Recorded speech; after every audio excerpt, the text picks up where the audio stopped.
Are you ready? Are you ready?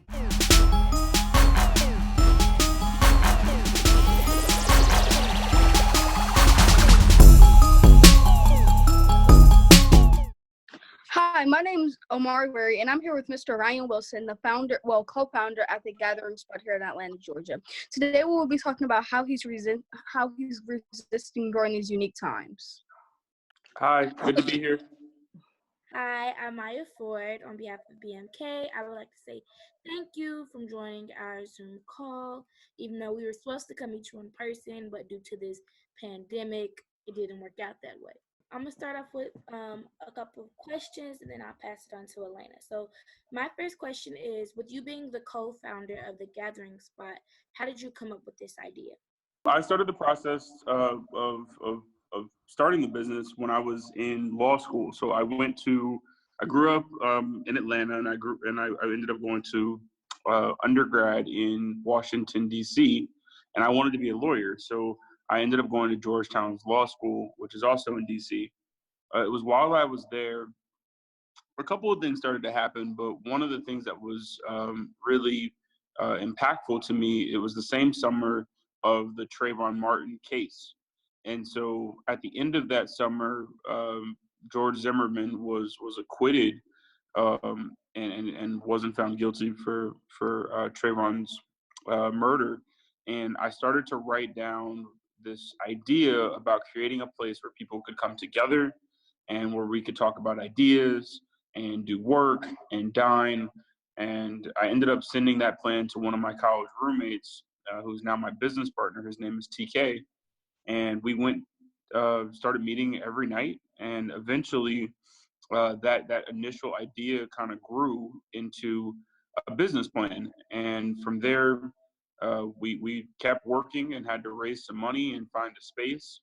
But we ended up opening the business about 3 years after the idea first came to me. With doing my research, you say community in a lot of your interviews. Why is it very important to have that, to have your community involved with the Gathering Spot? Really anything in life, it normally takes other people being in support of you in some way, shape, or form. And so when I looked at the folks that I really respected and admired, they were people that oftentimes were centered around trying to bring people together. And that was what I had a passion for. That's why I wanted to go to law school. And so this business has always been kind of rooted in that idea that if we could come up with a place where people could come together, that a lot of the issues and even positive things that are happening in our community could be celebrated, and ultimately we could all grow together. So I try to, with everything that we do here, make sure that the community is the thing that I'm thinking about first and foremost. I think if we take care of the community, everything else will kind of take care of itself. Well, that's great. Um, so if you could look back, or if you could give any advice to yourself, what would it be? Just to have confidence. It's really important that when you're starting a business or really starting anything, that you first make sure that you have a good plan and that you spend the actual time to learn about whatever the industry is or whatever it is you're trying to get done.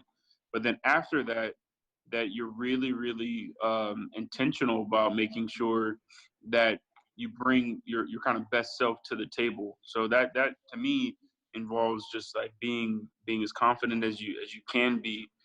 You're never too young or too anything to go after a dream. You just have to put in um, the effort, and again have the confidence that you're the right person for whatever it is that you're trying to go after. So my last question before I hand it out, with this pandemic going on, I know some newer entrepreneurs, they might be kind of nervous about how business will go. If you could give them some advice from a business aspect, what would that be? So, I mean, you've got to pay attention to market conditions and understand what's going on in the world, right? I mean, there's no doubt that the impact of this virus is going to be really significant for a lot of businesses. At the same time, you can't operate in fear in business. It's important that uh, you lay out plans taking into consideration what's going on around you, but not necessarily being scared of it. Good entrepreneurs figure out the way to find opportunities and look at whatever's happening from, optimistically, because I mean that's really the only way to come up with things that, again, that I think that people will ultimately enjoy and will support. So don't ignore it, but also, don't be scared of it either. Learn as much as you can about what's going on, about how this could, whatever industry that you're in, how that industry is going to be impacted, and then go from there. So when is your expected date to get back into business? Because President Trump says most businesses should be back into effect by Easter, but when is yours? Unfortunately, I'm not in agreement with the president on this one. I think if you look at the data that's coming out from the scientific community, that it's going to be a little bit longer than that. So, I mean, we're making plans, hopefully, to be back open sometime in May. But I mean, this could go on longer than that. No one knows at this point, including the president.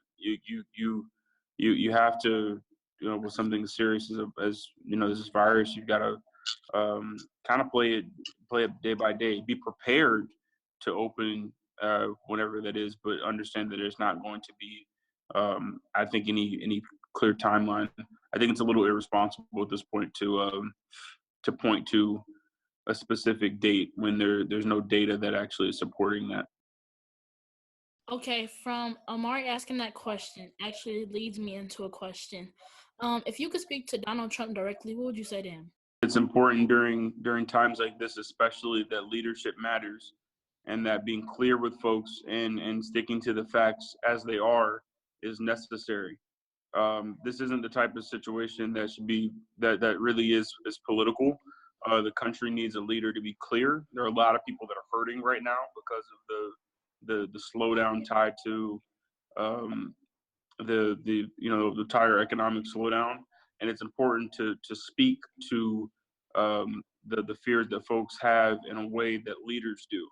And unfortunately, I don't think that he is representing what that office is supposed to be about, in the sense that leaders are supposed to be, in moments, particularly of crisis, folks that we can rely on for clear and concise messaging, not folks that have a new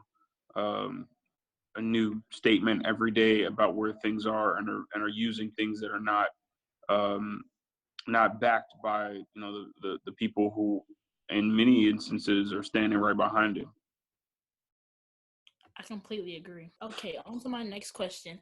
How have market trends or social distancing reshaped how you've done business? So it's been a little interesting because a lot of our business has been centered around making sure that people understand that this is a community that they can come to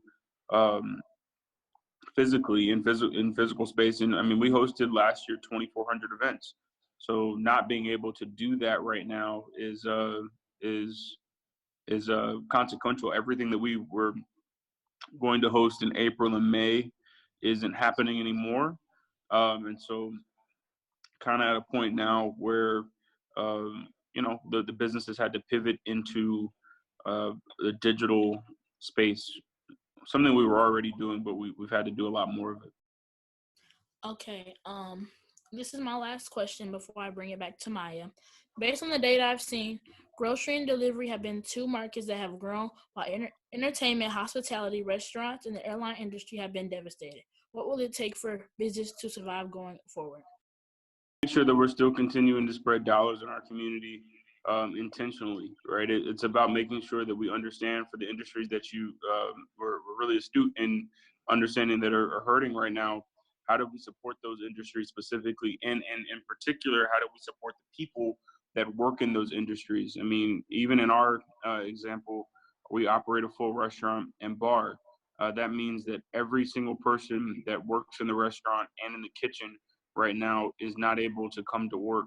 And so there are really specific things that I think that businesses are going to need to do, but then also the government is going to need to do to make sure that they're there for folks. I mean, this is a really tough time for a lot of people. And our job each day is to support, it's going to seem, some of the things that we're going to need to do aren't going to feel normal. Like, for example, I haven't had a haircut in 3 weeks, but I still sent my barber money as if I did, right? Because if we don't keep that flow of revenue across the community, a lot of the businesses that we know and love are going to die. Well, just to recap today's Business Minds episode with Elena Metcalf interviewing and Maya Ford also interviewing, Mr. Ryan Wilson talked about community and how to keep money circulating through the community. He talked about watching the stock market and how to keep piling on so that the businesses that we know and love won't decline. And he also spoke about adjusting during this unique time, because he's talking about how his staff isn't able to work in the kitchen and in the bar area due to the fact that it's closed off. So he's deciding to still pay his barber like he's still getting a haircut, even though he hasn't got one in 3 weeks, just to keep the community circulating. I want to give a well wish to all my friends that I can't see or that are away because of the pandemic, and I also want to give a well wish to Mashawn Pulliam for helping me with the questions for Mr. Ryan Wilson. Sounds good, people. I like to give well wishes to all the cleaning staff in schools and all of the teaching staff in schools also. My well wishes go to all the people that are battling this, and also to the people who are helping to treat this, and the government who's taking further steps, not the government who's not, but the government that's taking further steps to stop this. Yeah, so I mean, I'll give well wishes to all the healthcare workers. My wife is a nurse that works at a hospital here in town. They're doing tremendous work. Well wishes also to everybody that's been impacted in the restaurant and the service and hospitality industry. We're standing with you through this time. And my last well wishes are to small business owners generally. It's a really tough time for everybody that's in small business. We'll get through this. This will pass too, but we need to continue to be in contact with one another and realize that although it feels like things are slowing down, that we can't slow down for one another. We've got to keep going. So we'll get through this. It just is going to take us, again, kind of being in communication and being there for one another when folks need it. And that's it for Business Minds Kids today, where we train the queens and kings of the future.